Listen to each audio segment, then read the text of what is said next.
34,000 ভাই বোন এবং সন্তান তারা পঙ্গু হয়ে গিয়েছেন।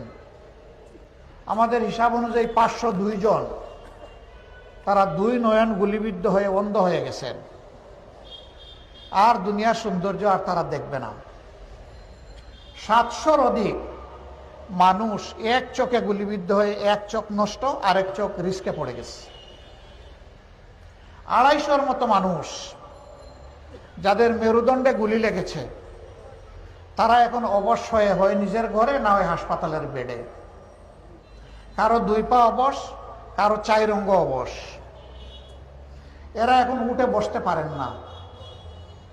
খাওয়া, পেশাব, পায়খানা, গোসল সব কিছু, নামাজ, এভরিথিং এখন তাদের বিছনায়।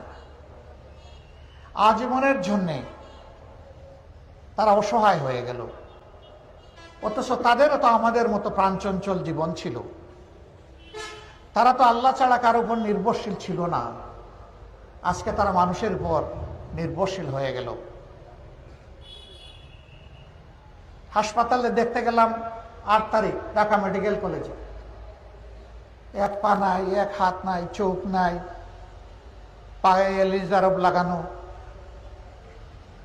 বিছনার পাশে বসে জিজ্ঞেস করলাম, কেমন আছো তুমি?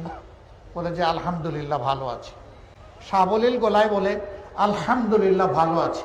আমি অবাক। বলে তোমার পা নাই, হাত নাই, চোখ নাই, মুখ বিকৃত হয়ে গেছে গুলি পড়ে, তুমি ভালো আছো বলতেছো? অবশ্যই ভালো আছে। কিসের বলে তুমি এই শক্তি পাও? যে জন্য রাস্তায় নেমেছিলাম আমাদের লক্ষ্য অর্জিত হয়েছে। কি জন্য রাস্তায় নেমেছিলে? যে দেশ স্বাধীন করার জন্য রাস্তায় নেমেছিলাম। কেন এটা স্বাধীন ছিল না? জিজ্ঞেস করে, স্বাধীন দেশ হলে আয়নাগর হয় কিভাবে? দেশ যদি স্বাধীন হবে তাহলে সারা বাংলাদেশে ছুপ ছুপ রক্ত আর খালি খালি লাশ কেন আমাদেরকে দেখতে হবে? আলিম উলামা, শিক্ষিত ভদ্র মানুষ, সমাজের জন্য যারা সর্বত্র কল্যাণকর কাজ করে তাদের দিয়ে জেল ভরে কেন? বললাম, ভাই রে, জাতির জন্য যদি আরেকবার এইরকম প্রয়োজন হয়, তুমি তো তোমার সম্পদ বিলিয়ে দিছো, আর তো পারবা না। একজন গর্জন করে বলল, কেন পারবো না? আল্লাহ আমার একটা হাত নিয়েছেন, একটা হাত বাকি আছে, 2টা পা বাকি আছে। আবার প্রয়োজন নিলে তাই নিয়ে রাস্তায় নামবো।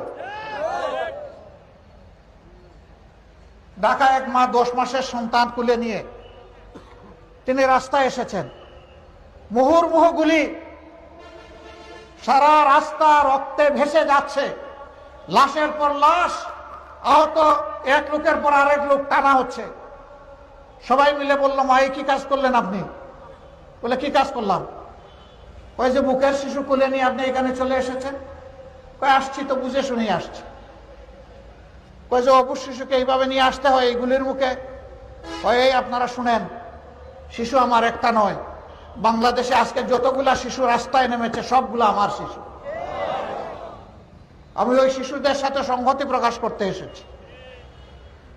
গুলি এসে যদি আপনাকে শেষ করে দেয়, যে সন্তান কুলে নিয়ে আমিও শহীদ হয়ে যাব। আলহামদুলিল্লাহ, আল্লাহ তাআলা এই সন্তানও আমাদেরকে দিয়েছেন, এই মা আমাদেরকে দিয়েছেন।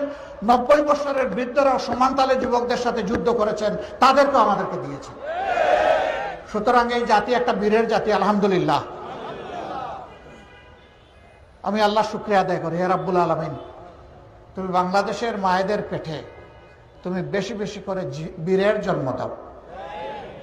একটা চুরও যেন আর জন্ম না নেয়। যারা জাতির সম্পদ চুরি করে বিদেশে পাচার করবে, ওই রকম কুসন্তান থেকে এই জাতিকে আল্লাহ তুমি হেফাজত করো।